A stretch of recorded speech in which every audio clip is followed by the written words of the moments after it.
Hi అండి, ఇదిగోండి ఇది దండ అయ్యింది. ఇప్పుడు కట్టిన దండ అండి.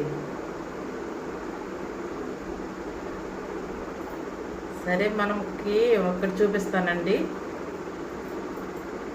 ఇదిగోండి ఈ పువ్వులు ఉన్నాయి. ఈ పువ్వులు ఇక్కడ దాకా పెట్టామంటే మనకి చిన్నగా వస్తుంది దండ. అయితే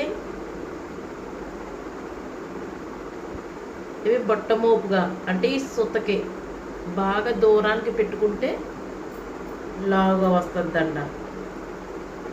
పువ్వుల దండ అండి అదండి.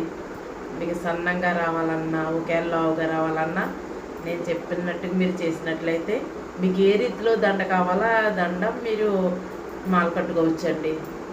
ఓకే ఫ్రెండ్స్, ఎందుకంటే మీకోసం ఇంత తర్వాత కట్టాను.